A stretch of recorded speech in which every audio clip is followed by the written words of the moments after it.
Hay una persona que tuvo mucho efecto. Yo tenía puestos los auriculares cuando estaban traduciendo al inglés y bueno, veía que los demás no los tenían. Ahora se revirtió la situación.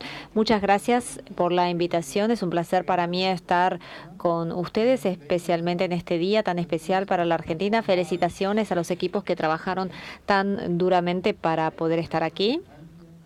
Cintia, Andrea, a la gente del ministerio, gracias al BID y a todas las personas que participaron en esta iniciativa. Es un privilegio para mí estar aquí.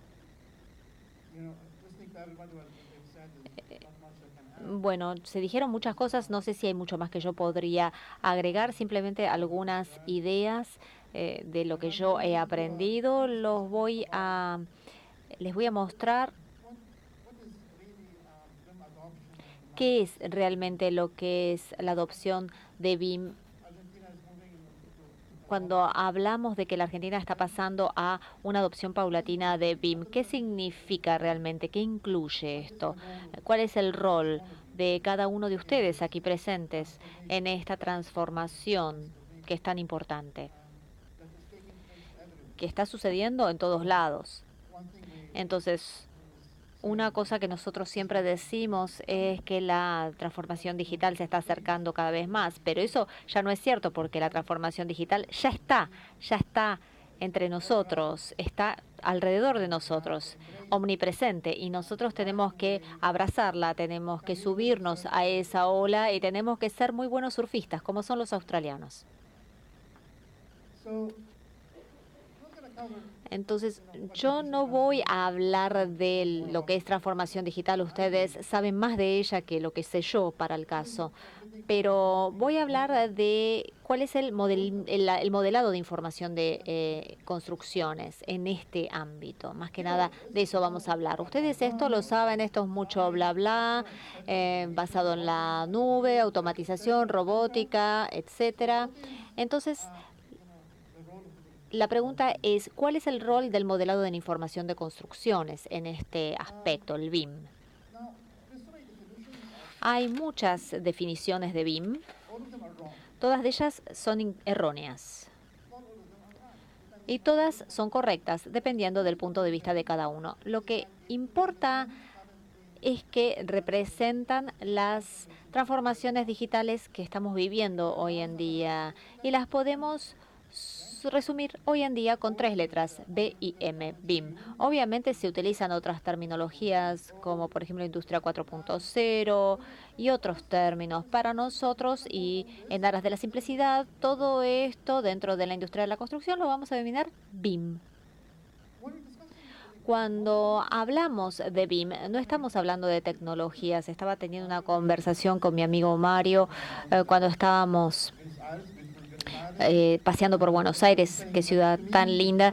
Y bueno, para mí la tecnología es la peor parte de BIM, o por lo menos la menos importante o la menos interesante. Para mí, más que nada, no es simplemente un proceso, tiene que ver con la transferencia de conocimientos, la información, lo interesante de ver que está ocurriendo un cambio.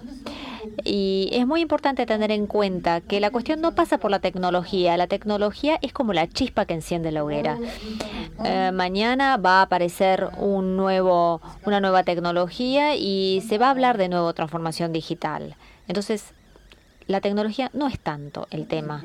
Entonces, bueno, hace todas estas cosas, todos lo sabemos, todo esto que les estoy mostrando, y la diapositiva que yo les mostré de una presentación anterior era mejor que la mía, pero lo importante es que estamos hablando de BIM o de estas tecnologías o estas políticas o estos procesos para ir a un futuro digital por defecto. Esa es la idea. No tiene que ver con, la cuestión no pasa por hacer las cosas manualmente. La cuestión es hacer digital por defecto, por default. Cambiar nuestra manera de pensar. ¿Por qué digital por defecto? Porque es más eficiente. ¿Y cómo sabemos que es más eficiente? Nos fijamos en otras industrias. Cómo evolucionan, cómo integran sus procesos, cómo cambian, cómo desarrollan sus productos, etcétera, etcétera.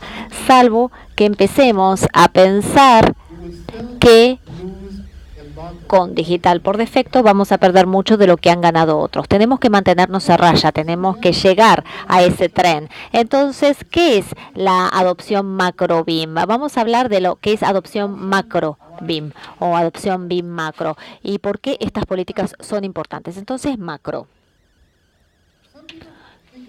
Algunas personas piensan en el BIM como una cuestión simplemente relacionada con los gobiernos o los estados, cuestión que tiene que ver simplemente con comprar software e implementarlo, pero en realidad va mucho más allá de eso. Hay mucho que está involucrado en el mercado cuando intenta adoptar BIM, que nosotros tenemos que considerar. Es necesario estar preparados, es necesario tener capacidades instaladas, nosotros tenemos que difuminar esas capacidades o diseminar esas capacidades por todo el mercado.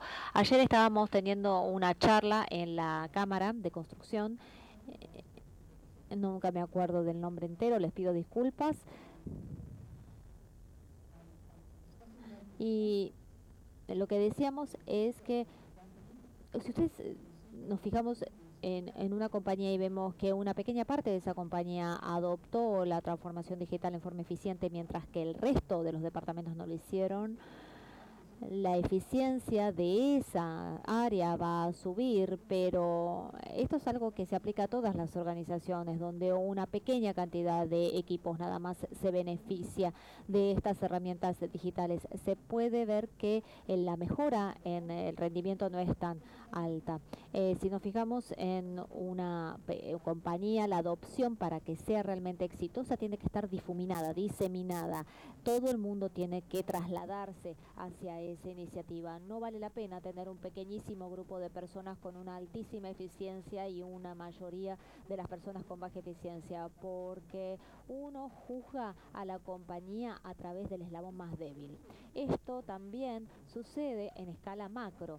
Nosotros no queremos tener partes de la economía solamente o partes de la industria de la construcción que se vuelven digitales en el sector público o en el sector privado, o por ejemplo algunos sectores en el sector privado avanzando más rápidamente que otros. Todos tienen que trasladarse o avanzar a una velocidad similar para poder apoyarse mutuamente. Entonces, cuando hablamos de la adopción a nivel macro, estamos mirando todas estas dinámicas diferentes en todo el mercado. Expression of digital innovation. Tenemos la expresión de innovación digital, tenemos adopción, sabemos cómo se da esto dentro de las organizaciones y queremos ver su adopción en proyectos, ya sea grandes o pequeños, ya sea en hospitales, en escuelas. Es decir, esto empieza desde la organización más grande, más amplia, hasta el hombre que maneja la camioneta, ¿sí? Desde la persona que arregla los azulejos hasta las personas que instalan, las alacenas en las cocinas. Todos deben verse afectados por esta transformación digital en las formas que van correspondiendo. No queremos que la persona que esté poniendo los azulejos, que piense que esto es como una cosa que viene del espacio con las herramientas digitales. Yo creo que dentro de esta transformación digital hay lugar para todos y es importante que todos participen del proceso de cambio. Ahora, ¿qué sucede con las políticas? Cuando hablamos de la adopción BIM a nivel macro, hablamos de las diferentes actividades y no solo los documentos obviamente son importantes, pero las actividades que hacemos con la formulación de políticas, hay que pensar qué hacen exactamente y cómo involucran a las diferentes partes involucradas. No se puede decir, mira qué lindo este documento, toma, implementalo. No funciona así para nada. Se trata de desarrollo de actividades, cómo involucran, se trata del cómo y no del qué. Cuando miramos esta adopción a nivel macro, vemos cómo está cambiando continuamente, no se estabiliza nunca. Como ya dije, o ya dijeron anteriormente, cuando miramos en Latinoamérica hace algunos años, vemos un mapa, con muchos distintos colores, pero que está cambiando todo el tiempo. También vemos países que suben y vuelven a bajar en la adopción de BIM. Entonces, es muy importante para aquellos que están alentando la adopción que tengan realmente un dedo puesto en el pulso, que realmente estén sintiendo el pulso constantemente a través de las métricas, ver cuál es la trayectoria del cambio, qué está cambiando, quién lo está cambiando y aún más importante, quién no está cambiando y por qué no lo está haciendo. Porque en realidad no podemos decir, bueno, hagamos solamente esta acción que le funcionó a tal o cual, porque va a funcionar acá. No, esto no funciona así. El hecho de que funcione en un momento del tiempo no significa que va a funcionar de nuevo. Todo es dinámico, todo va cambiando. Y aún más cuando hablamos de adopción de tecnología que implica cambios y que tienen un efecto en las políticas. O sea, está todo interconectado. Está continuamente cambiando. Por eso es tan importante pensar en estas iniciativas. Ahora hay un grupo de 130 investigadores en todo el mundo que conforman una red y que resulta muy interesante lo que están haciendo. Están tratando de entender qué sucede y tratando de aprender qué pasa, por ejemplo, en un determinado país, qué va a pasar en el futuro para ese país, tratar de aplicarlo y trasladarlo a otros países para ver si podemos entender colectivamente cómo se está dando la adopción en estos países para poder aprender y predecir hasta cierto punto qué pasó con el que adoptó tal política u otra. No sé, aquí en este país se dieron incentivos, bueno, lo analizamos y vemos qué pasa en ese mismo país 2 años después, a ver si funcionó. Luego vemos si hubo un mandato en otro país, si funcionó o no. Cuando hablan de mandatos, la gente piensa que son todos los mandatos iguales, y no, son muy diferentes unos de otros. El espíritu del mandato es diferente, las características de ese mandato son diferentes, todo es diferente. Entonces no se trata de decir, bueno, este país tiene un mandato, este otro tiene otro mandato, como si eso nos permitiera entender lo que está ocurriendo, porque no es así. Este es el equipo. Yo soy este de la izquierda. Y desde 2010 venimos trabajando. Como pueden ver, 2 de mis colegas son latinoamericanos. El profesor Toledo Santos, de Brasil. Y ahora hemos incorporado también a Dani, de Perú. Es decir, que tenemos un hispanohablante como miembro. Y esto fue en realidad una decisión estratégica, porque suceden tantas cosas en Latinoamérica todo el tiempo. No sé cuántas veces vine, pero es mi primera vez en Buenos Aires. Vine a Latinoamérica muchísimas veces, pero no sé cuántos cambios se han producido, digamos. Realmente son muchos. He dado muchas presentaciones en todo el mundo. Ya después de 2015 dejé de contar porque hay miles de presentaciones de este tipo en diferentes países. Nosotros hemos publicado nuestras investigaciones a través de estos manuales y siempre son investigaciones revisadas por los pares, así que todos los académicos que estén aquí van a estar orgullosos de nosotros. Todo lo que publicamos está revisado por los pares y lo pueden descargar y consultar. Realizamos muchas evaluaciones también. Estas fueron las que realizamos de 2015 a 2016. Las que aparecen en color son aquellas que realizamos con el financiamiento del BID. Y este trabajo lo completamos a principios de este año. Lo que van a ver aquí son cifras, pueden ver las de Brasil, que hizo 3 veces la cantidad que en otros países, otros 2 veces. Bueno, realizamos estas evaluaciones cada 2 años, siempre las repetimos. 50 países repetimos las evaluaciones cada 2 años. Y es simplemente para poder entender qué funciona y qué no funciona. Si alguien nos pregunta, bueno, ¿ustedes qué piensan? ¿Qué funciona? Bueno, quizás esto funcionaría en base a esto y lo otro. Es decir, no hay datos específicos de la industria todavía. Por eso es lo que estamos tratando de recabar. Entonces, en base a toda esta información, hay mucho que podemos discutir. Pero, ¿cómo responden los formadores de políticas ante esta transformación digital y sus desafíos? Obviamente es un enorme desafío y no se puede subestimar la cantidad de trabajo necesaria para alentar a una industria a avanzar hacia adelante. ya es difícil alentar a nuestros hijos a que hagan algo, ¿sí? Yo tengo 2 adolescentes y les juro que me corté el pelo para que no se me vean las canas que me sacan. Es dificilísimo. Imaginen que están intentando convencer a la industria a avanzar en una dirección que obviamente la beneficia. Hay mucho esfuerzo que se necesita para lograr esto. Por eso me resulta increíble ver todo lo que se hizo aquí en este país y seguro mucho que se va a hacer en el futuro para alentar a la industria a moverse hacia adelante. ¿Cuáles son las típicas respuestas en cuanto a políticas? Si uno quiere tratar de resumir todo lo que hemos aprendido, lo podemos poner en 3 palabras. Mandatos, los diferentes tipos, formas y colores, estándares o normas y incentivos. Son estas 3 palabras. Los mandatos significa hay que hacer esto, o si no hay algún tipo de penalidad, o no voy a trabajar con vos, o no vas a obtener este tipo de proyecto, no te lo vamos a adjudicar. Estándares o normas son las cosas con las que hay que cumplir, ¿sí? Así es donde tienen que presentar, cómo lo tienen que presentar, etcétera. Y finalmente los incentivos. Esto es decir, yo te voy a ayudar, si haces esto que te va a beneficiar, yo te voy a incentivar con capacitación, con subsidios, con software, etcétera.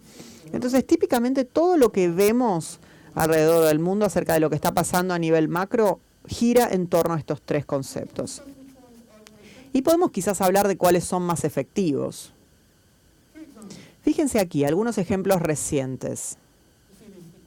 Quiero que vean estos ejemplos. En este yo no participé, pero sí sé de qué se trata. En Francia gastaron 10 millones de euros en este proyecto. 10 millones de euros. En pesos no sé cuánto es eso. Ni contamos, ¿no? Bueno, mucho, ¿sí? Le podemos poner como que es mucho y dejarlo ahí.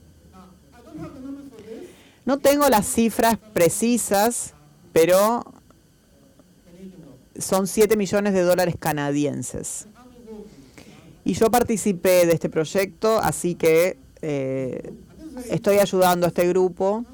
Y lo interesante es que no es realmente un grupo gubernamental, sino es un grupo comunitario, es decir, un grupo de personas que están tratando de hacer este trabajo tan loable.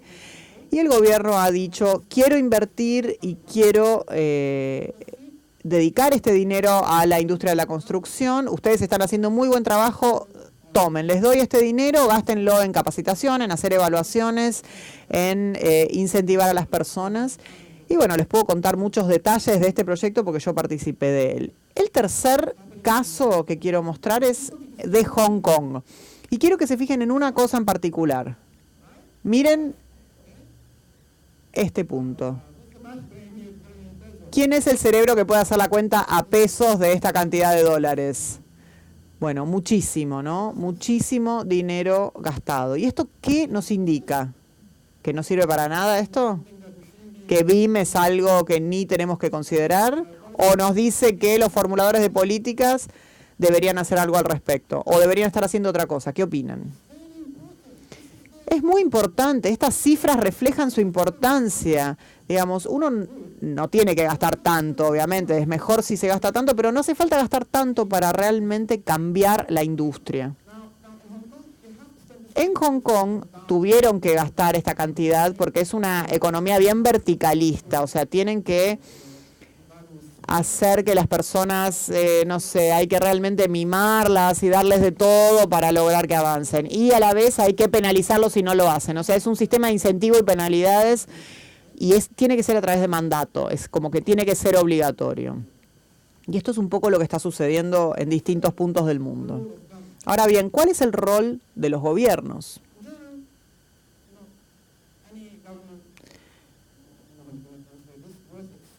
Cualquier gobierno tiene que hacer valer lo que invierte, ¿sí? Digamos, cualquier gobierno que realmente quiere tener un efecto para cambiar la industria debe realizar estas cosas. Tienen que brindar una visión clara, es decir, no pueden decir, bueno, quizás BIM es bueno, hagámoslo. No tiene que ser como tibio al respecto, ¿sí? Y este es el mensaje que escuchamos hoy, justamente lo contrario, un mensaje claro con una visión clara. Se debe demostrar un fuerte liderazgo, se debe involucrar a todos los grupos de interés, se debe brindar incentivos, se debe priorizar la educación y se debe realizar un compromiso para un itinerario de largo plazo. Este es un proceso de largo plazo. Y también es importante la acción colectiva para adopción más rápida, reducir los costos, etcétera. Entonces, lo que quiero hacer ahora es describir qué le pueden decir ustedes a un formulador de políticas y qué tienen que tener en cuenta para poder lograr los objetivos que mencionamos. Entonces, hay ciertas cosas que sabemos. Si vemos los mercados, hay ciertas cosas que tenemos que encontrar para garantizar que la adopción está yendo correctamente. Entonces buscamos, ¿tienen objetivos claros?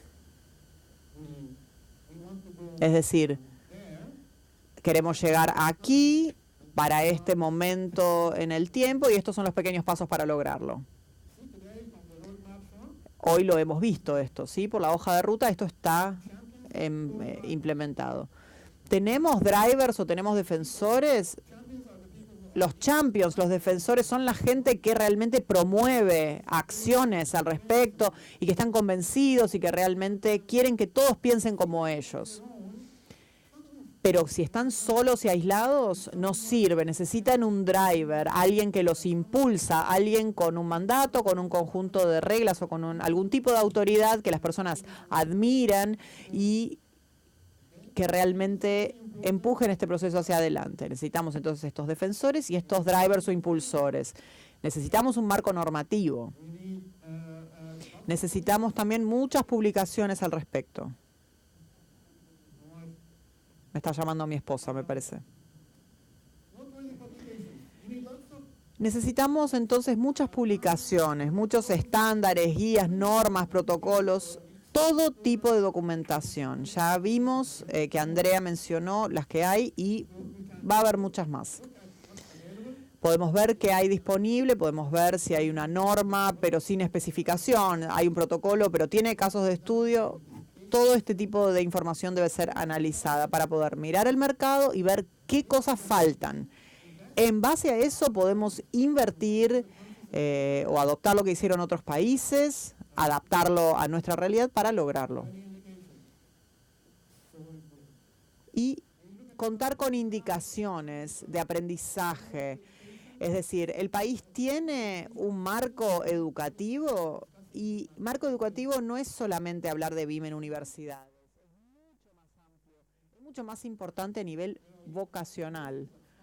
En las universidades está bien a otros niveles, pero cuando llega al nivel técnico, y esto varía de un país a otro, pero cuando llega al nivel técnico es cuando sabemos que es serio. Digamos, las personas que se dedican a los oficios, el subcontratista, el mecánico, cuando ellos están aprendiendo cómo usar herramientas de transformación digital en su trabajo, ahí sabemos que el cambio realmente se está realizando.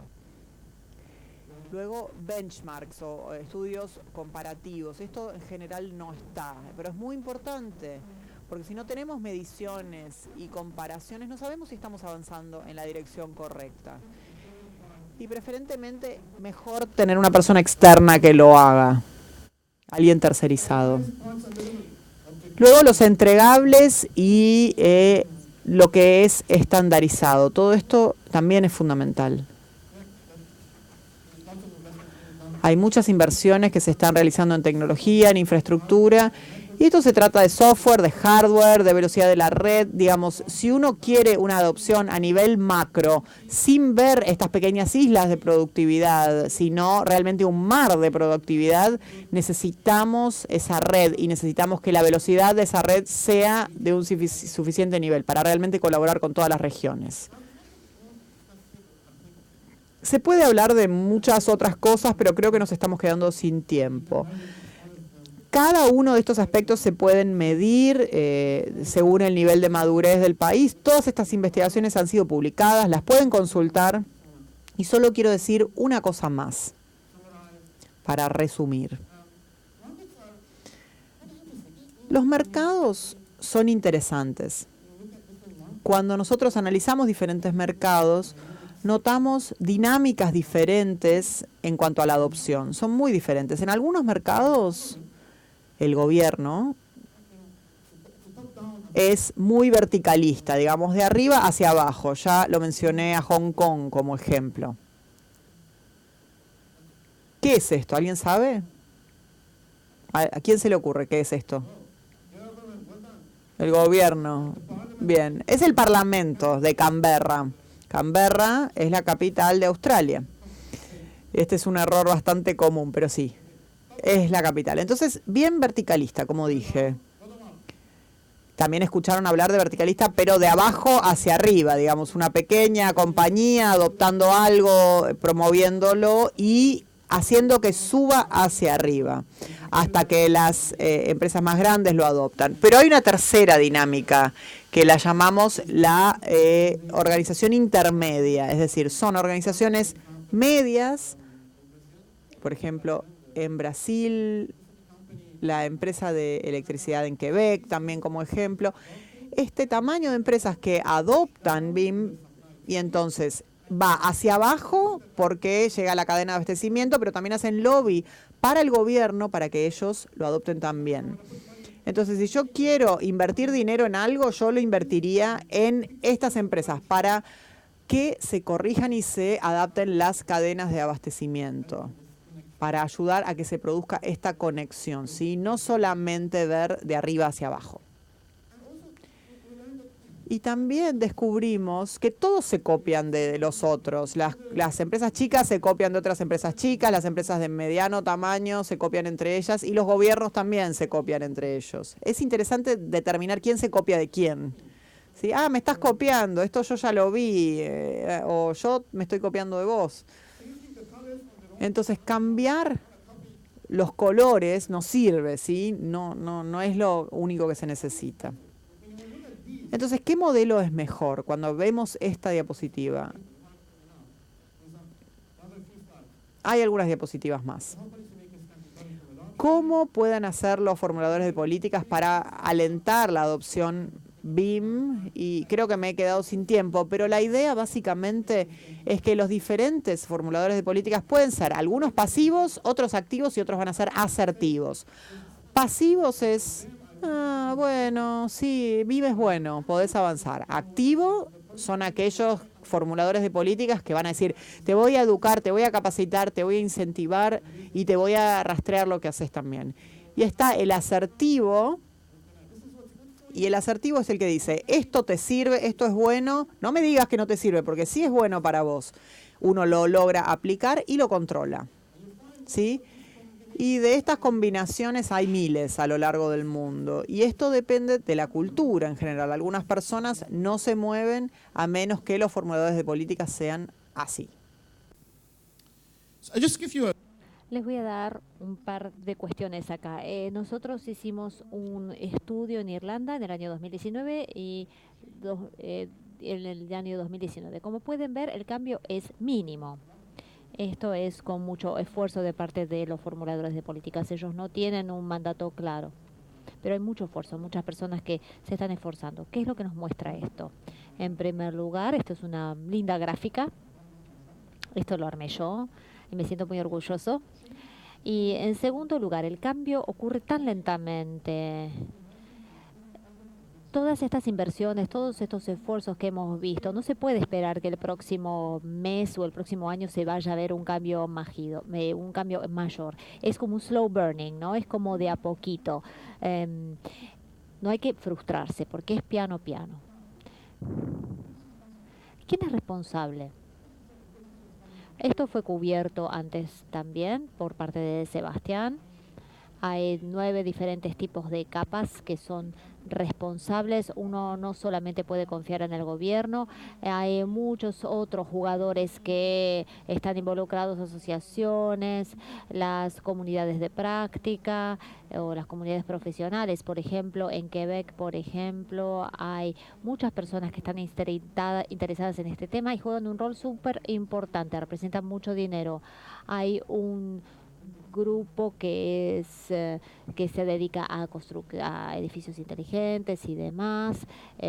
que están muy involucrados. Entonces todo esto conjuntamente me han dicho, ay no, esta diapositiva es demasiado complicada, no la incluyas en la presentación. Pero hay 8 temas acá con todas estas diferentes capas y acá podemos ver quién está haciendo cada cosa y al mismo tiempo podemos utilizar esto para desarrollar un plan, quién debería hacer cada cosa. Bueno, la academia debería hacer esto, la industria debería hacer este tipo de capacitación, como por ejemplo capacitaciones específicas, no es la tarea del gobierno hacer eso. Bueno, también podría llegar a hacerlo, claro. Lecciones aprendidas rápidamente. No hay una manera perfecta de alentar la adopción. Espero que ustedes hayan aprendido esto a partir de la presentación. No todos los países tienen o debería tener un mandato bien prescriptivo. No es necesario tener eso de en realidad alguna evidencia, digamos, o pruebas de países que han incorporado la transformación digital, no tienen un mandato para hacerlo. Todos los mapas que yo vi, por ejemplo, Australia no tiene un mandato, nosotros no tenemos un mandato. A nivel federal no lo tenemos, tampoco lo tenemos a nivel estadual, tampoco a nivel local. Y nuestra productividad en el ámbito de la construcción ha aumentado en más de un 2,9%. En Australia es muy diferente la situación con respecto a la Argentina. Lo que estoy diciendo con esto es que todos los países son diferentes entre sí.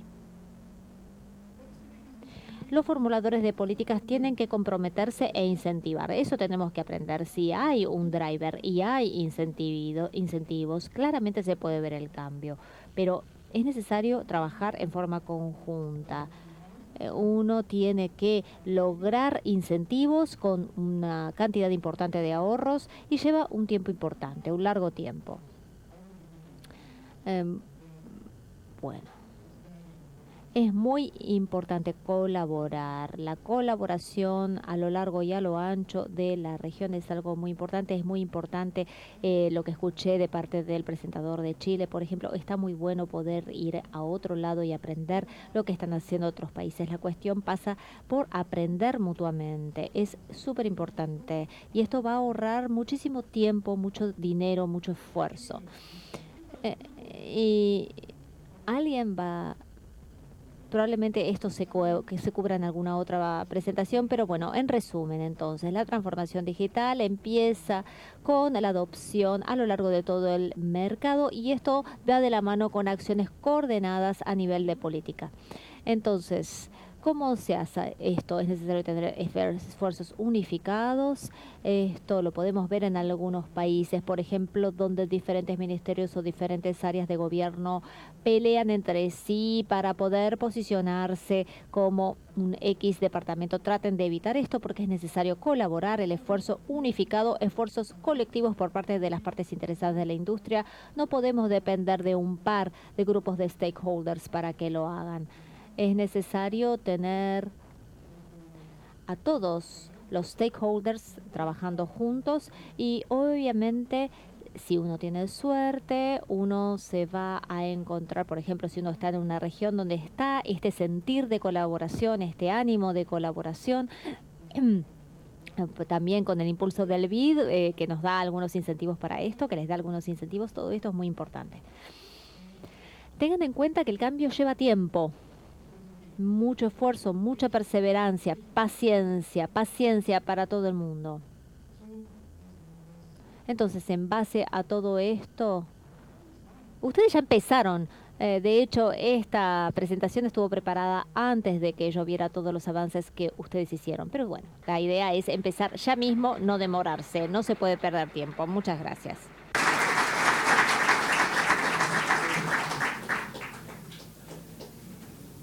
Gracias, Bilal.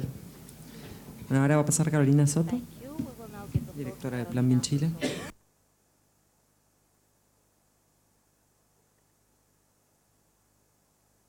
Y esto.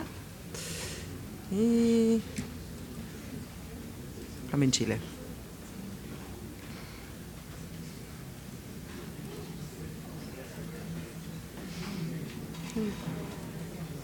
Ponele PowerPoint. Ahí está. Volver para atrás. Sí. Te dejo. Espérame.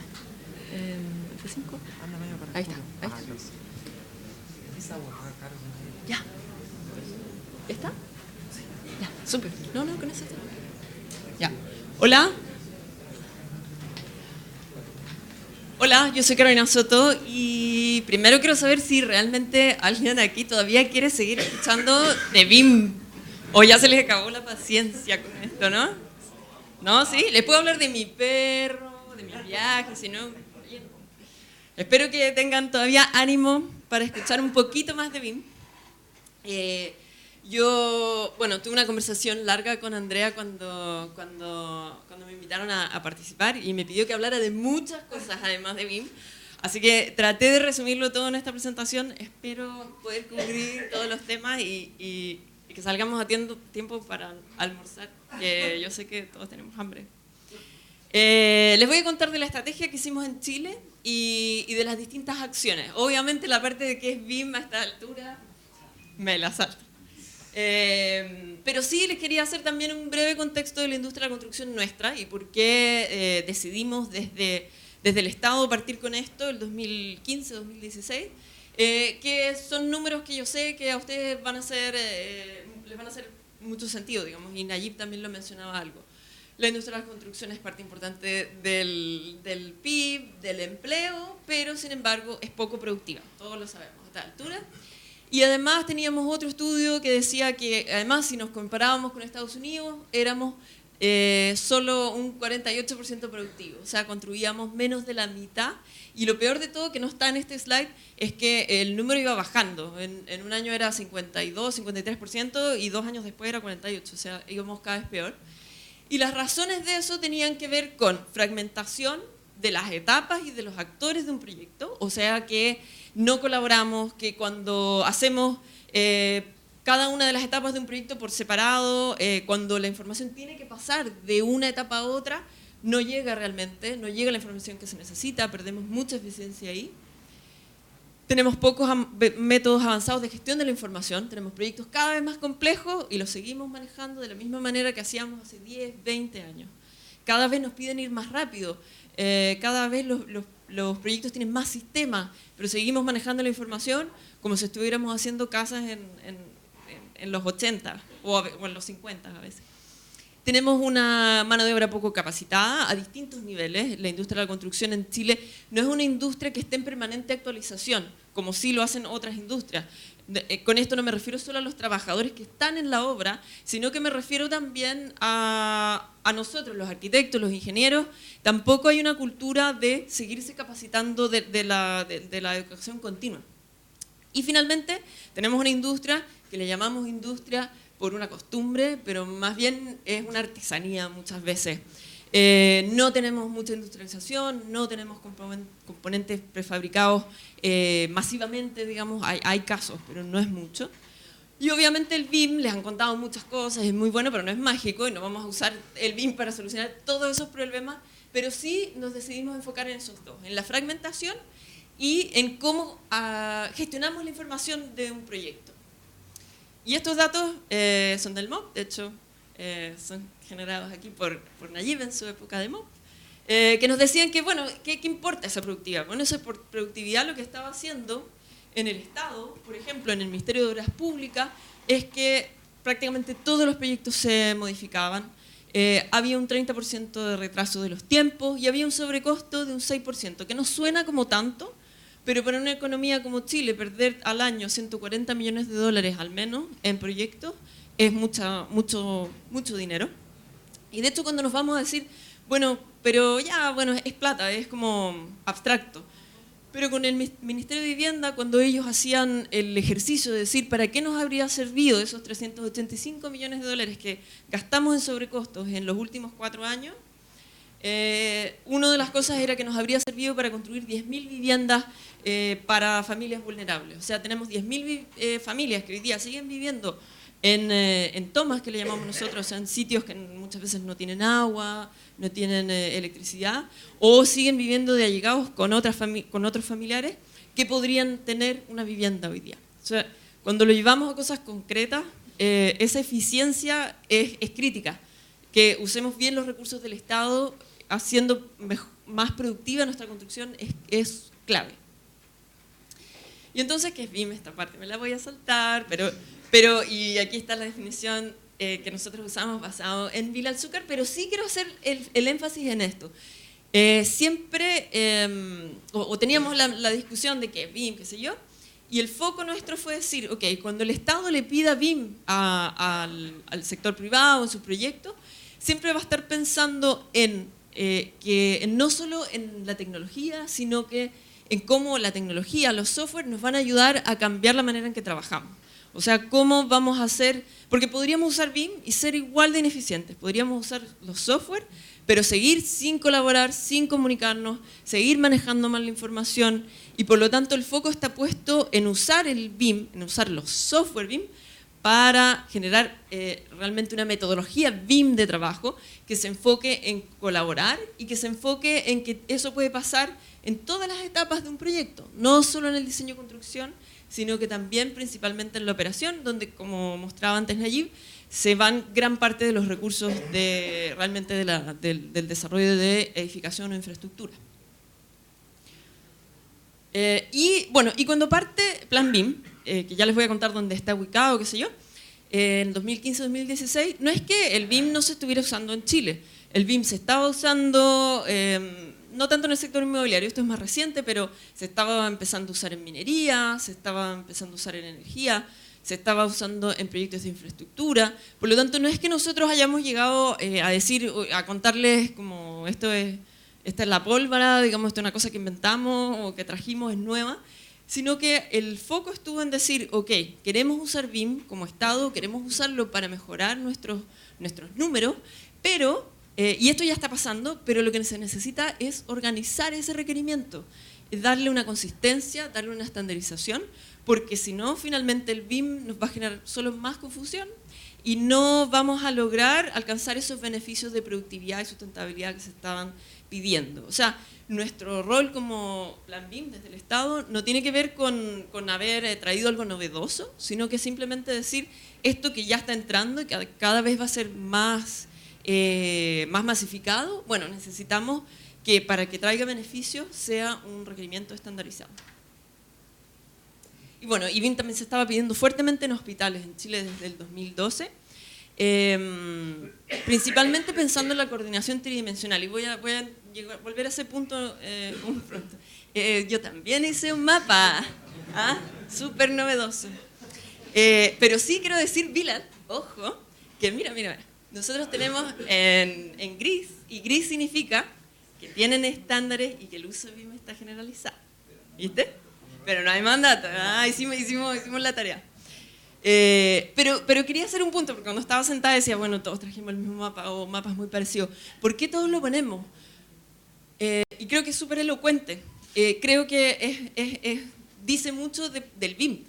Estamos todos preocupados de saber qué es lo que está pasando en el mundo, porque todos los que estamos impulsando el BIM entendemos que hay un tema de colaboración detrás y por lo tanto es importante entender que lo que estemos haciendo, cómo se conecta en nuestro país, cómo se conecta con los otros países, con lo que está pasando a nivel de estándares, a nivel de mandatos. O sea, creo que es elocuente que todos tengamos este slide porque refleja que hay un entendimiento de que no podemos hacer el BIM encerrados ni en nuestra empresa, ni en nuestra institución, ni en nuestro país, sino que tenemos que comunicarnos globalmente a través del BIM. Así que con eso justifico haber traído el mismo slide que trajeron todos, pero en otro color.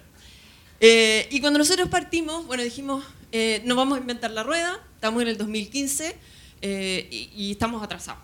Entonces, hicimos un paneo, digamos, de qué estaba pasando en todos los países y nos llamó la atención el caso de Reino Unido, porque nos pareció que la manera en la cual ellos estaban generando su mandato de BIM podía tener relación con lo que nosotros necesitábamos hacer. Ellos partieron en 2010 con una meta al 2016 de requerir BIM en proyectos públicos. Y ese requerimiento de BIM estaba asociado a ciertas metas de una estrategia mayor de construcción, que son las que están ahí: reducir costos, reducir tiempo, reducir las emisiones de carbono y aumentar las exportaciones, que nos parecieron también focos muy cercanos a los que se estaba buscando desde Corfo. Y lo que nos gustó más todavía son estos gráficos de acá, que mostraban que ellos, antes incluso de que su mandato estuviera funcionando, entre el 2010 y el 2015, ya lograban medir reducciones de costos en el metro cuadrado construido de distintos proyectos públicos. Cada una de estas líneas es un ministerio, representa los proyectos de ministerios de salud, transporte, etc. Entonces, con estos números, nosotros fuimos conversando con el Estado, con las distintas instituciones para decirles, convencerlos de que había que poner recursos en este tema y organizarse. ¿Y qué es Plan BIM? Bueno, ya algo les he traslucido, digamos. El foco de Plan BIM está puesto en el aumento de productividad y sustentabilidad de la industria a través de promover mejora en los estándares y en las tecnologías y metodologías que usa la industria a nivel general. Para lograr eso, el foco está principalmente puesto en trabajar con el Estado, en que el Estado sea un mejor mandante y un mejor cliente y un mejor mandante de la información y que tenga las capacidades reales para administrar la infraestructura y administrar también, administrar la información que necesita de la infraestructura que genera. Pero para lograr eso, obviamente no sacamos nada con que el mandante sea el mejor cliente con BIM del mundo si el resto de los sectores no está preparado. Por lo tanto, igual trabajamos con los privados, no tan directamente como lo hacemos con el Estado, pero hacemos mucha difusión, apoyamos a las empresas a través de ciertas acciones que les voy a contar un poquito después. Y también trabajamos con el sector académico para mejorar o disminuir la brecha que tenemos de profesionales y técnicos capacitados con BIM. La verdad es que nosotros medimos que tenemos una brecha, o sea, si todos los planes de estudio siguen como estaban hace 1 o 2 años atrás, nosotros calculábamos que íbamos a tener una brecha de 100.000 personas capacitadas con BIM. Les voy a comentar eso también después, pero es un tema importante. Y el foco es esto, esta es la estrategia, es cómo usamos el poder de compra del Estado, el sector público, que en Chile, al igual que un número que escuché recién, es responsable del 33% de la construcción, de la edificación e infraestructura que se genera en el país. Por lo tanto, es un cliente que tiene la capacidad de mover la aguja en cuanto a cómo se comporta la industria. Entonces, ¿cómo usamos esos proyectos públicos para empujar a que la industria se mueva a este mejor estándar? No solo los proyectos públicos, pero los proyectos públicos son la herramienta que nosotros como el Estado tenemos. Y esto parte, como les decía, el 2015, se formaliza el 2016, con 2 metas que se propusieron en ese minuto, y de los cuales ahora que están cerca, obviamente que me arrepiento. Una meta al 2020, no me arrepiento, pero me asusta. Una meta al 2020 que es requerir BIM en los proyectos públicos, no en todos, porque eso es algo que seguimos trabajando con cada una de las instituciones, porque estamos definiendo con cada una de las instituciones cuál es dónde hay valor para ellos de incorporar BIM. No podemos incorporar BIM solo porque está de moda en cualquier tipo de proyecto, entonces por eso no son todos, y es una incorporación gradual. Y después hay una segunda meta que es al 2025, que tiene que ver con conectar BIM con una plataforma que se llama DOM en línea, que también la está generando el Estado. DOM significa Dirección de Obra Municipal, y las DOM en Chile son el área dentro de una municipalidad que entrega los permisos de edificación. Entonces, cuando tú quieres construir una casa, un edificio, en Chile tienes que ir a la municipalidad. En Chile hay 345 municipalidades, o sea, hay muchos lugares, pero tú tienes que ir a la tuya, donde está el proyecto, y ingresar una serie de información, pedir información para obtener el permiso.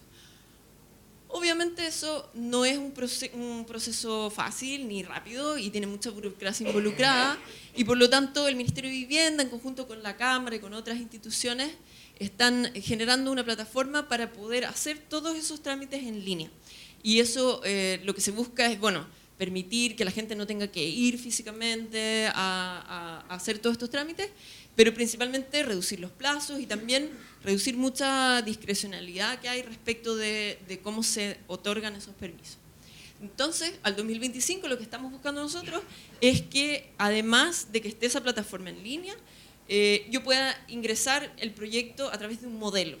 Y ese modelo o esa plataforma permitiría que haya una primera revisión automática del proyecto. Entonces, yo ingreso mi proyecto y en 5 segundos la plataforma me dice su proyecto está cumpliendo la normativa o no la está cumpliendo. Después pasa una serie de otras revisiones, pero por lo menos con eso ya liberamos un primer plazo que toma a veces, que son un mes, que te revisen el proyecto para que te digan no está cumpliendo la rasante o no está cumpliendo el distanciamiento de la calle.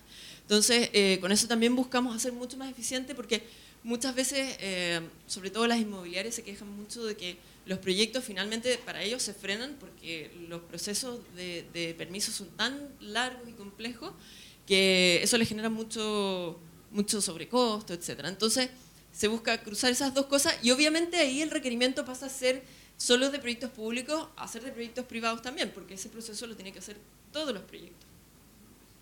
Y para llegar a cumplir esa meta, estamos trabajando desde el 2016 con una serie de instituciones, gradualmente aumentando la cantidad de instituciones que van entrando al plan para apoyar en su implementación. Plan BIM, acá importante, depende del Ministerio de Economía. El Ministerio de Economía tiene una institución, una agencia que se llama Corfo, que es la Corporación de Fomento de la Producción, que se preocupa justamente de mejorar la productividad, aumentar la innovación y el emprendimiento. Entonces, todo el tema del BIM les hacía mucho sentido porque justamente se veía como una herramienta para mejorar la productividad de una industria que es bastante importante dentro de la economía. Y Corfo, además, en 2015, por la misma fecha que parte el Plan BIM, generó una serie de programas de productividad en distintas áreas. Está el Construye, que es de construcción, pero hay de turismo, de minería, etc. Y nosotros estamos dentro de ese programa. Y es importante ese programa porque ese programa además recoge las otras, las otras razones que habían detrás de la baja productividad. Ellos, además de que estamos nosotros ahí, están haciendo otras acciones que tienen que ver con industrialización, con capacitación de la mano de obra, etc. Entonces, lo que quiero decir con esto es que el BIM no es una medida aislada del Estado, sino que está acompañada de una serie de otras cosas que se están haciendo para ir cubriendo las brechas que sabemos que existen en la industria. Y aparte, bueno, como nosotros entre que partimos y ahora tuvimos un cambio de gobierno, en un minuto Corfo dijo, bueno, Plan BIM es un programa nomás, podría desaparecer si viene otro gobierno, y por lo tanto vamos a darle una institucionalidad que le dé una robustez mayor para pasar este cambio, que es el Comité de Transformación Digital. Hoy día nosotros somos parte de esta institución, aparte de este programa,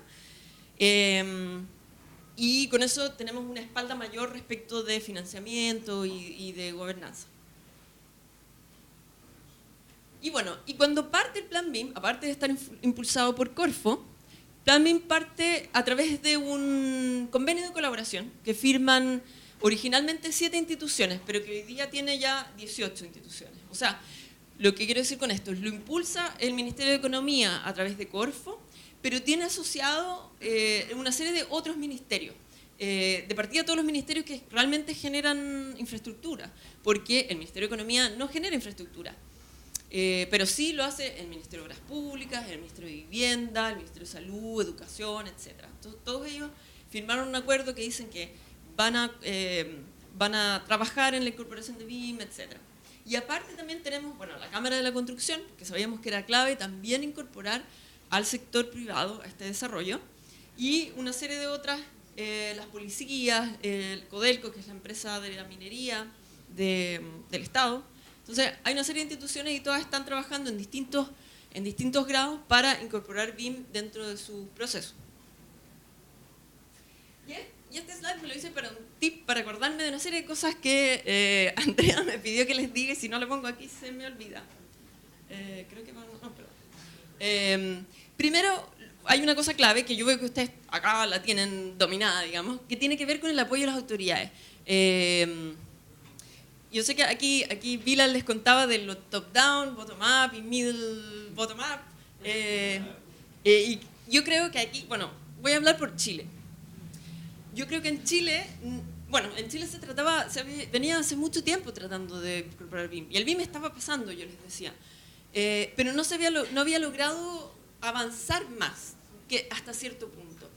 Y la visión nuestra en ese minuto fue, si no logramos que esto venga top-down, no va a pasar por la idiosincrasia que tenemos, finalmente si alguien no nos obliga en Chile, no pasa.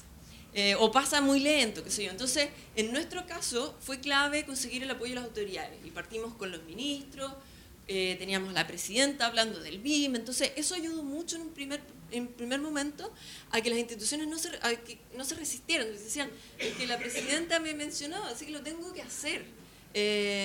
Y eso se va replicando después en las distintas instituciones. También dentro de las instituciones, las autoridades siempre, y nosotros estamos siempre insistiendo en esto, las autoridades le tienen que hablar a sus equipos de hacer esto, porque la verdad es que el cambio hacia el BIM es bastante traumático a veces para las instituciones, es difícil, no es fácil, por lo tanto, tiene que haber realmente un compromiso de la institución y ser comunicado a los equipos para que los equipos entiendan que esto es importante, que esto viene y que a esto le tienen que dedicar tiempo y energía. Luego, otro punto importante para nosotros fue que logramos una alineación de los astros en ese minuto, digamos, logramos conseguir recursos y con los recursos lo que hicimos principalmente fue generar un equipo adentro del Estado con capacidades y dedicado 100%. Hay distintos caminos, hay gente que contrata consultorías, hay unas mezclas, qué sé yo, asesoría, bla, bla, bla. Nosotros nos fuimos por este camino, hoy día nosotros tenemos un equipo de 8 personas que estamos 100% dedicados al BIM.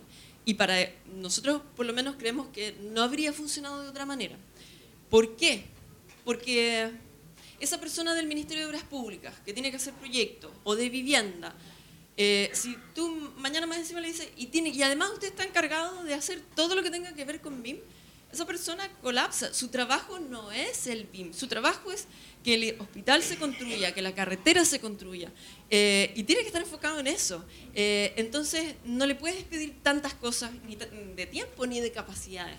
Entonces, lo que nosotros hacemos hoy día es como una especie de... Es como si fuéramos una consultora dentro del Estado. Somos el Estado ayudando al Estado con ciertas capacidades específicas que no son solo de BIM, no solo que tengamos gente que sabe de software. Tenemos gente que sabe de software, tenemos gente que trabaja en procesos, tenemos a una persona que es experta como en educación y capital humano, tenemos una persona que está enfocada en difusión. Entonces tenemos este equipo que trabaja con los equipos de los ministerios, los apoya y les deja o trata de dejar instaladas las capacidades en esos equipos. Pero no le podemos cargar tanto la mano a alguien que ya tiene mucho trabajo en el Estado desarrollando proyectos, que además mañana tiene que ser el súper experto en BIM. No, tenemos que ayudarlo, tenemos que entrenarlo, tenemos que capacitarlo y apoyarlo y acompañarlo en ese proceso. Dije hartos verbos.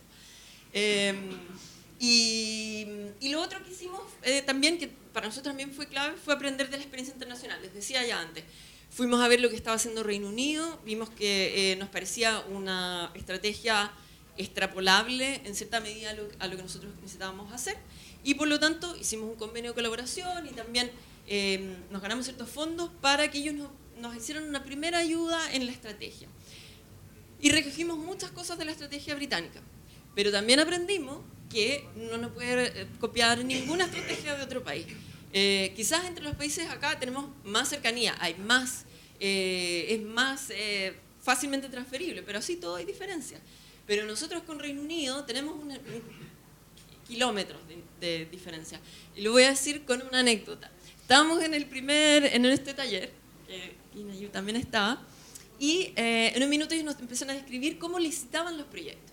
Y los proyectos ellos hacían como una especie de preselección de empresas, por ejemplo, seleccionaban 5 empresas, que después solo esas 5 empresas podían postular a las licitaciones de hospitales.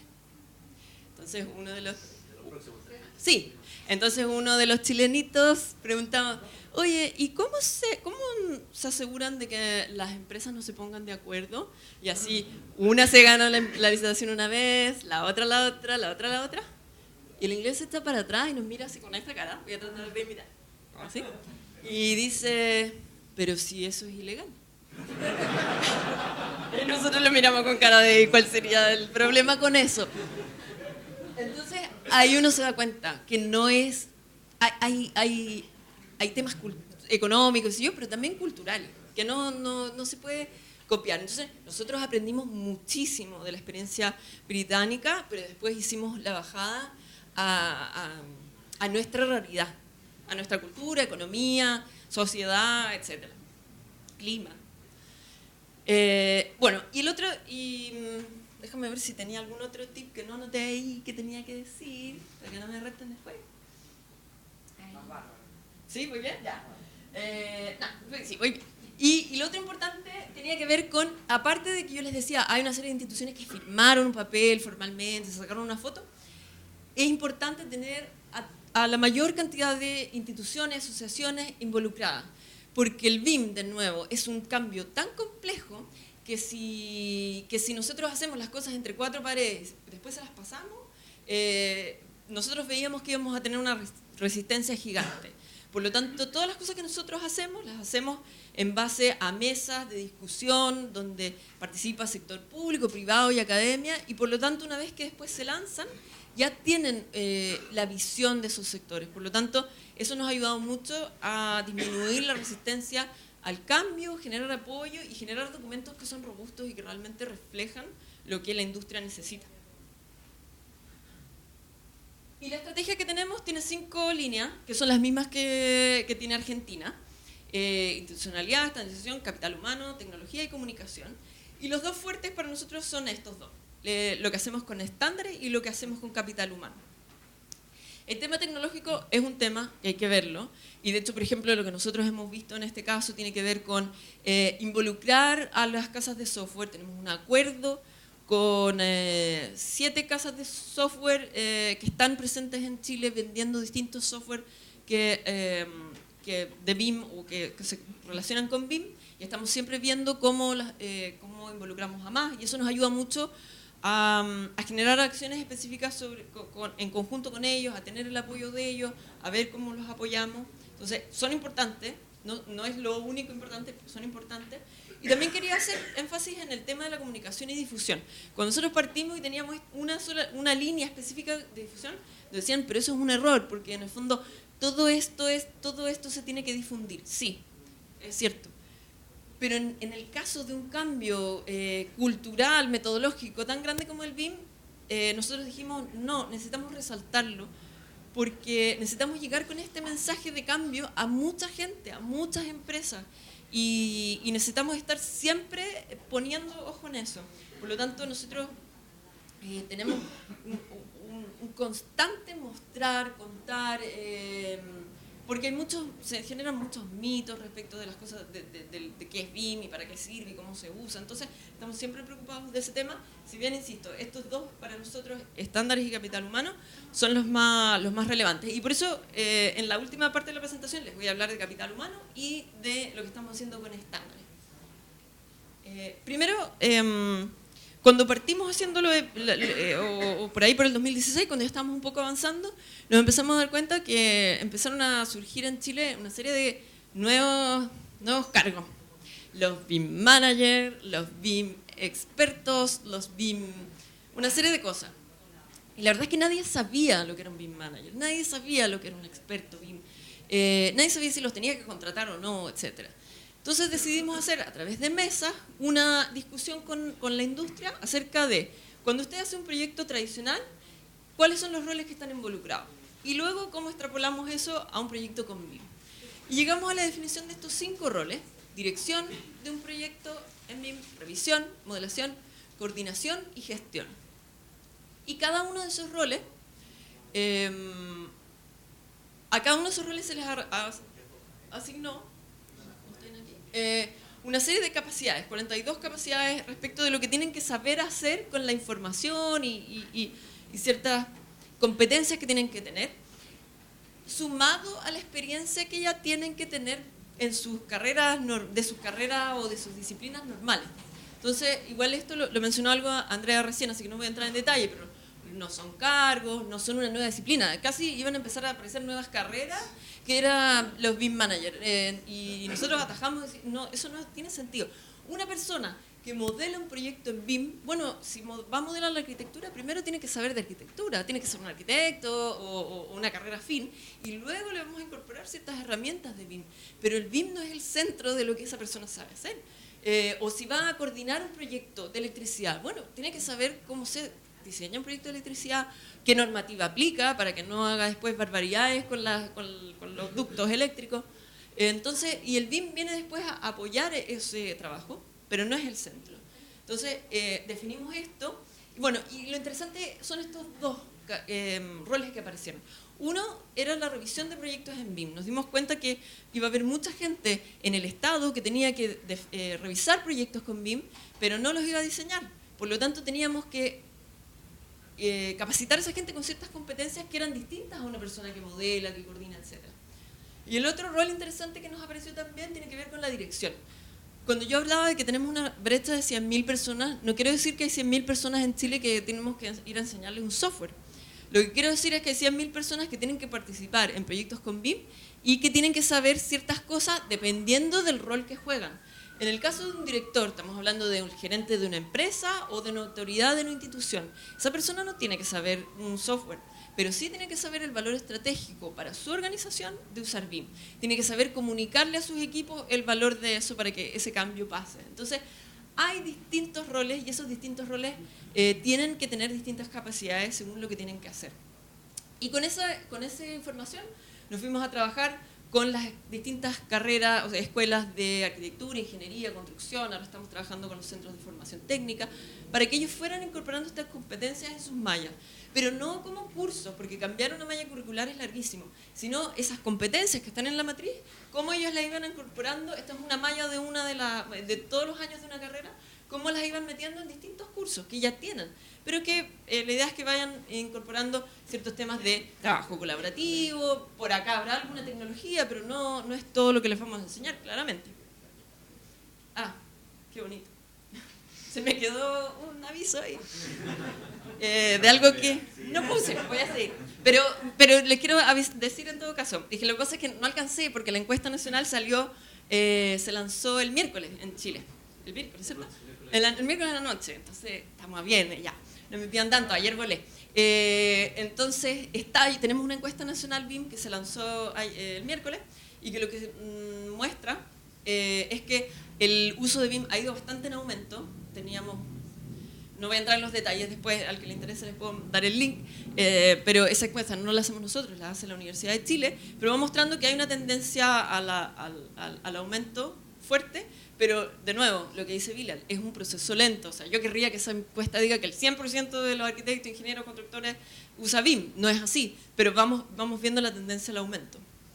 El otro trabajo fuerte que hacemos con capacitación fue generar un programa de becas, que hasta la fecha hemos dado 1.500 becas, estamos en distintas regiones de Chile. Eso nos ha ayudado también a cubrir la otra brecha, o sea, la gran brecha, la gente que ya está trabajando. Esa gente no queremos que quede obsoleta y mandarla para la casa. Queremos que a lo que ya saben, a la experiencia que ya tienen, que es lo más valioso, le sumemos estas capacidades con BIM. Y estamos viendo también un proyecto que es llevar la educación de BIM ya no solo a la educación superior, sino que a los liceos técnicos, no sé cómo se llamará aquí, secundaria. Y que esos chicos, que muchas veces son de contextos más vulnerables, puedan tener también estas herramientas, lo cual les amplía mucho después su empleabilidad. Este es un proyecto bien bonito en el que está involucrado el Ministerio de Educación, que se va a ampliar a una serie de liceos técnicos en todo Chile. Estamos avanzando harto con eso. Es realmente una iniciativa que le agrega además un tema social, no solo es un tema de tecnología, sino que cómo ayudamos con esta tecnología a mejorar las condiciones de vida de muchos chicos que no las tendrían. Y finalmente, el último punto tiene que ver con el estándar. Bueno, y el grupo también fue muy creativa, traje aquí la del grupo de gobierno, así que esa me la voy a saltar. Pero lo que les quería contar respecto del trabajo con las instituciones públicas. Trabajamos hoy día principalmente con tres instituciones públicas: el Ministerio de Vivienda, el MIMBU, el MOP, que es el Obras Públicas, y el Poder Judicial. Y con ellos lo que hacemos tiene que ver con entregarles capacidades en estas 4 áreas: capital humano, tecnología, proceso, y finalmente viene el requerimiento de BIM. Pero el requerimiento de BIM tiene que venir alineado a todas estas otras cosas. me voy a saltar esto porque voy apurada de tiempo, pero quiero llegar a este punto. El trabajo que nosotros hacemos tiene que ver con entender cómo son los procesos de desarrollo de un proyecto de una institución pública. Este es un mapa grande de cómo se desarrolla, en este ejemplo, un proyecto de vivienda social. Y ese proyecto ese mapa muestra los distintos involucrados, qué información usan, qué tipo de acciones generan dentro de ese proceso. Y en el levantamiento de ese proceso, que lo hace el equipo nuestro, con los equipos de los ministerios, que son los que realmente saben cómo se hace un proyecto, vamos levantando dónde hay problemas, dónde hay fallas en los flujos de información, y luego vemos cuáles de esos se pueden solucionar con BIM. Hay que entender que el BIM no va a solucionar todos los problemas de un proyecto, público o privado, y por lo tanto tenemos que enfocarnos en los que sí nos puede ayudar a resolver. En este caso, en este ejemplo, nosotros analizamos que nos iba a ayudar a resolver 2/3 de los problemas que ellos veían. Y los otros son problemas administrativos, que estamos viendo otras maneras que se solucionen. Pero necesitábamos enfocarnos en esos en los cuales el BIM sí podía hacer una diferencia. Y aquí, la manera de verlo, y este tema lo pongo más allá del ejemplo, porque creo que es clave, o para nosotros ha sido clave entender así el BIM. Nosotros nos fuimos a esta tabla de usos BIM de la Universidad de Penn State, que clasifica lo que se puede hacer con BIM en 25 usos, a lo largo del desarrollo de un proyecto, desde su planificación hasta su operación. Y con esa con esa tabla, fuimos a ver de nuevo con los equipos del ministerio cuáles usos les ayudaban a resolver ese 66% de contingencia. Y lo que descubrimos era que, categorizando con ellos, habían usos que iban a ayudarnos a resolver muchos conflictos. Y habían otros usos, por ejemplo, en este caso en particular, la coordinación en 3D, no nos iba a ayudar a resolver tanto. Por lo tanto, el requerimiento de BIM en este tipo de proyectos había que enfocarlo en esas cosas. Había que enfocar en usar la información de BIM para levantar las condiciones existentes, validar la normativa, planificar la obra. En el fondo, esto lo muestro como ejemplo porque es clave entender el requerimiento de BIM. Puede ser muchas cosas, pero para que sea eficiente hay que enfocarlo en lo que va a agregar más valor para el proyecto y para la institución. Y todo eso es la base del estándar BIM. Lo traje aquí, lo tengo como escondido tras bambalinas. Este es el estándar. Sí, yo sorteo. No, de hecho voy a hacer un acto aquí de entrega. Te ganaste el sorteo muy fácilmente. Bueno, y aparte de eso, puedo hacer otro sorteo. Hicimos, como el estándar es un documento largo, hicimos una guía explicativa, o de consulta rápida, que tiene el condensado de la información del estándar, como para que la gente que ya está trabajando con el proyecto y con el estándar pueda ir utilizando eso. Toda esta información está en nuestra página web, planbim.cl, gratis para descargar si lo quieren ver, si no se ganaron el sorteo. ¿Por qué era necesario el estándar? Y estoy medio pasada de tiempo, pero porque teníamos esta meta y nos empezó a pasar algo que les decía ya. Teníamos una serie de instituciones, querían pedir BIM, pero cada una de ellas estaba empezando a pedir el BIM como le daba la gana, digamos, y estábamos teniendo un desorden. Y los proveedores se quejaban de que era muy inconsistente eso y que le estaba dificultando mucho implementar BIM. Y para eso teníamos que entonces construir un requerimiento de información, una solicitud de información estandarizada, y ahí viene el estándar. La idea de este estándar entonces es que facilite el intercambio de información entre el solicitante, la institución pública, y el proveedor, la empresa que responde a esa licitación. Y nos enfocamos en esto. Bueno, se llama estándar BIM para proyectos públicos, pero puede ser usado también para proyectos privados. Tiene un tema ahí solo porque nosotros somos Estado y por eso se llama así, pero es completamente extrapolable. Y la idea es que se puede usar para proyectos de vivienda o de hospitales o carreteras en todo su ciclo de vida, o sea, independiente como del tamaño, la complejidad que tengan. Y el otro tema importante para nosotros, que fue una cosa que trabajamos harto, tiene que ver con que finalmente no es una norma para nosotros, fue una decisión, porque bueno, hacer una norma en Chile es algo muy lento, es complejo, después la norma hay que pagarla y nos pareció que eso ya con todas las trabas y los obstáculos que tiene la incorporación de BIM, además pedirle a la gente que pague una norma, no iba a ser más fácil el trabajo. Así que en nuestro caso, nosotros pudimos no hacerlo norma, porque en la medida en que las instituciones públicas lo requieren en una licitación, se vuelve obligatorio. Por lo tanto, con eso nos saltamos esa parte de hacerlo ley o norma. Y el foco del estándar está puesto en la información. En la información geométrica, sí, pero principalmente en la no geométrica, en la información que puede estar contenida adentro de los componentes de las entidades que están en un modelo y cómo esa información se va a usar para beneficio del proyecto. Y cómo esa información hacemos que sea interoperable. O sea, que este no es ¿cómo se llama? Un estándar para un tipo de software, sino que efectivamente cómo hacemos que, independiente del software que use la empresa o la institución, todos podamos comunicarnos la información y traspasar la información sin pérdida. Este estándar se hizo, bueno, varios años, 2 años principalmente, aunque el proceso parte mucho antes con el estándar, con el levantamiento de procesos, pero el desarrollo del estándar partió en 2017 y se publicó ahora en junio.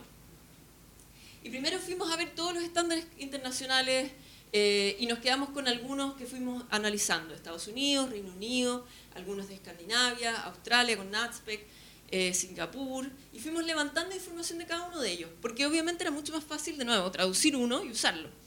Pero nos dimos cuenta que no había ninguno, igual como el ejemplo que les daba de Inglaterra, no había ninguno que realmente viéramos que fuera a ser tan útil por sí solo para nuestra industria. Nuestra industria nos pide que le expliquemos las cosas bastante detalladamente, bastante como cuchara a la boca. Entonces, las normas ISO, por ejemplo, son muy útiles como para hacer una base, pero no llegaban a ese nivel de detalle que nosotros sabíamos que las empresas y las instituciones públicas también querían.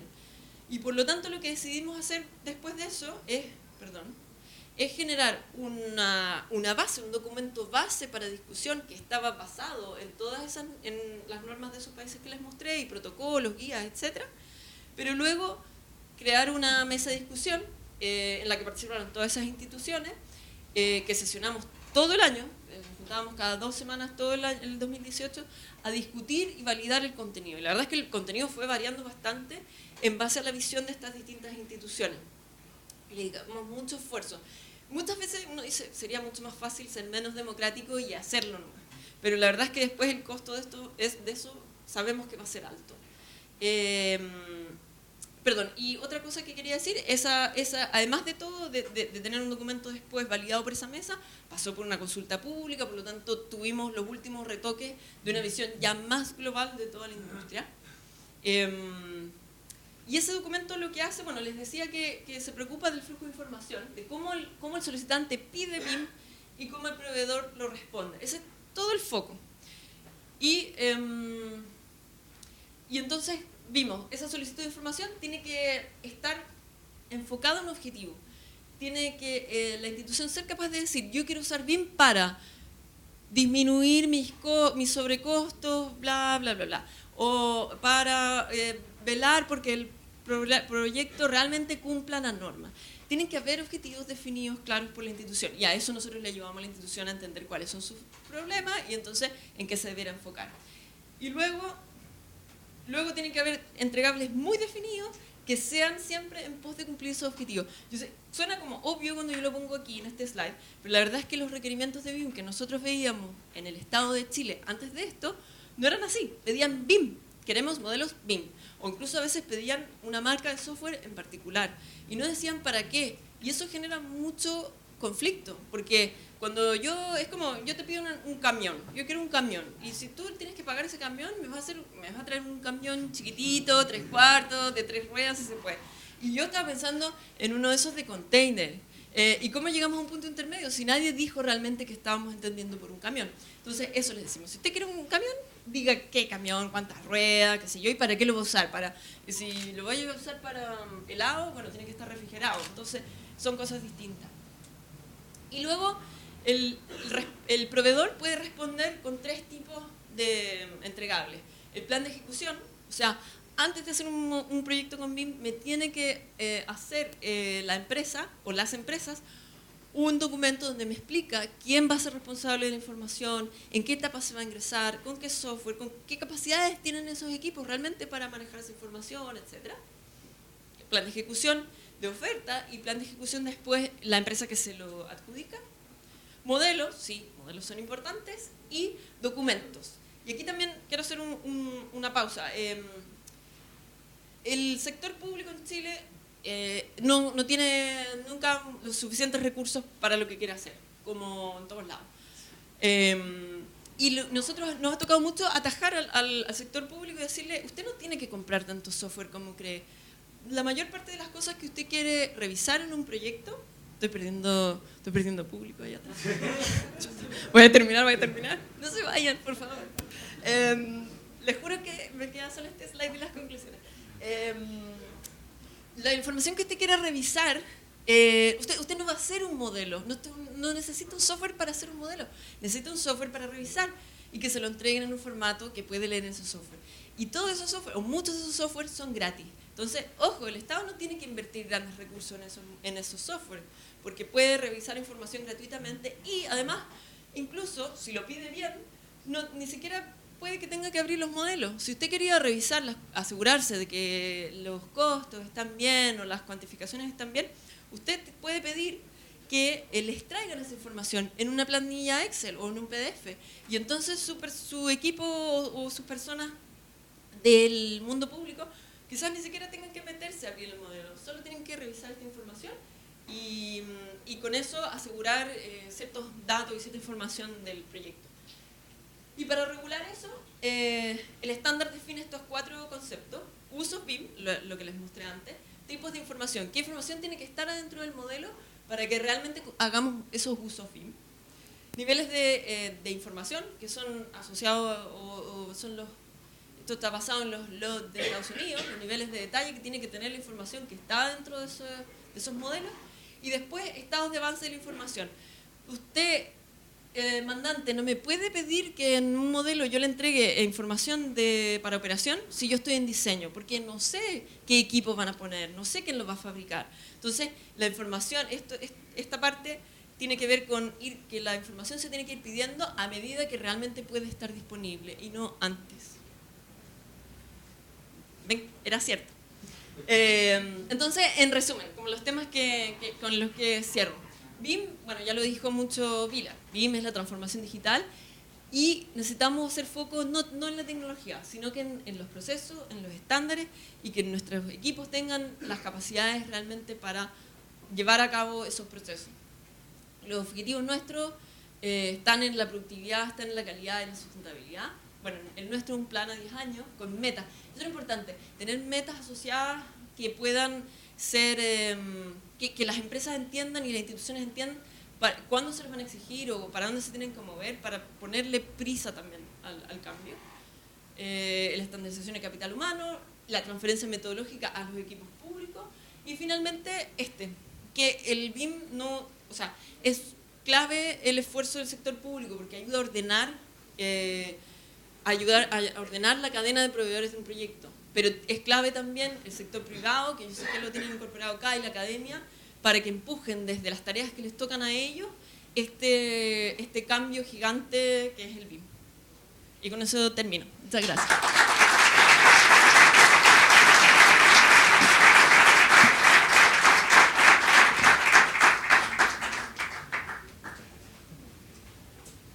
Ahí está ese micrófono derecho. Bueno, dale. Bueno, voy a hacer las palabras de cierre muy breve. En primer lugar, agradeciendo a todos los presentes, agradeciendo a Carolina, a Bilal, a todos los expositores. La verdad que la experiencia internacional obviamente nos llena de orgullo, el camino a seguir. También, como Sebastián pidió un aplauso para aquel emprendedor, yo quería pedir un aplauso para todos los que en el 2010, 2011, los que fueron caminando en el desierto. Para aquellos, pero vamos a pedir para todos, para los que en el 2010, 2011 caminaron al desierto y muchas veces con el viento en contra y no podían, digamos, avanzar, así que para todos ellos que hicieron ese camino, la verdad que... Y hoy lo que nos resta es generar este ecosistema, digamos que lo estamos haciendo. Recién Carolina decía, muchos se sacaron la foto. Lo bueno de este trabajo que hemos hecho desde hace mucho tiempo es que primero hubo el trabajo y hoy viene la foto. Así que es importante que eso quede. Y lo último, la verdad que esto es una política de largo plazo en un país que a veces no está acostumbrado a largo plazo, pero la estamos haciendo, la estamos encaminando. Ya muchos actores están muy consolidados, estamos trabajando muy bien. Ahí los profesionales, la universidad, la capacitación, digamos, todo eso, falta mucho, por supuesto, pero está todo por lo menos en una línea de trabajo. Así que lo que voy a pedir para terminar es si todos quieren pasar al frente y nos sacamos ahora sí la foto del bien que estamos haciendo. Muchas gracias.